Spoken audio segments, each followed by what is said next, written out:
How come did number 7 Creighton men's basketball really lose to an unranked Nebraska? 63-53. First of all, Nebraska outscored them all game long. 25-23 in the first half, second half 38-30. But there's more than that. I want to break it down to you like I do on the dance floor. First of all, Creighton shot 30.8% from the field, 20 for 65 to be exact, 10 for 40 on threes. So many three-pointers. They need to, if you're going to shoot that many, some threes, make sure they're good looks. 3 for 5 on free throws, 37 rebounds, 10 of them offensive, 15 assists, 9 steals, 2 blocks, 16 turnovers, 10 fouls.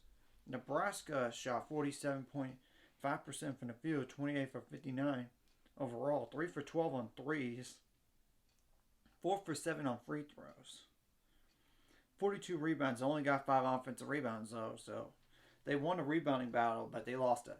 They didn't contain Creighton enough on the offensive glass. 12 assists, which is less than Creighton. 8 steals, which is less than Creighton. 1 block, which is less than Creighton.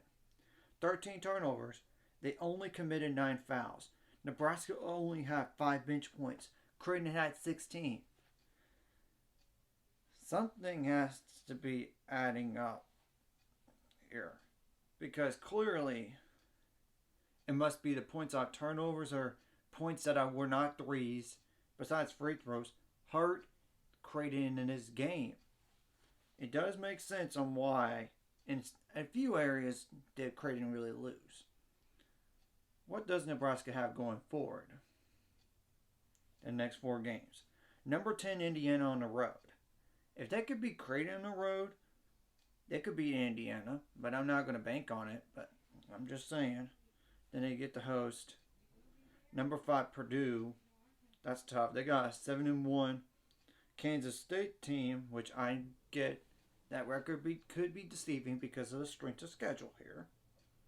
I mean, and that's even in Kansas City, Missouri, practically a home game for Kansas State.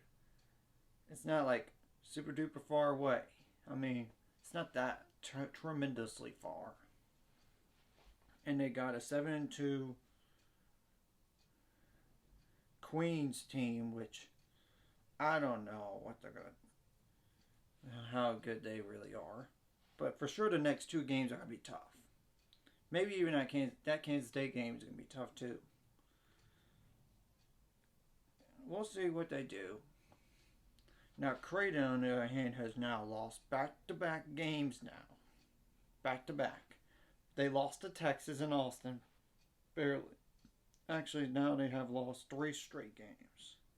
Arizona beat them. And then Texas and now Nebraska. Yeah, they're going to have to drop out of the top 10. They might even drop out of the top 15. They have to play at BYU, that's 5-4. They have to play a 7-1 Arizona State team, and they would have to play a Marquette team that's 6-3, the same record as them, and Butler that's 6-3. That's just the name of the next 4 games here. So we'll see what they do. Nothing in terms of ranked, but we'll see how they do. Because if they do get upset, you could count on me doing a video on that. I'm sorry. I'm just calling it the way it is. Anyways, if you like this content, hit the like and subscribe button. See you guys later. So let's get me up to 400 subscribers or more by the end of this year or sometime in the future.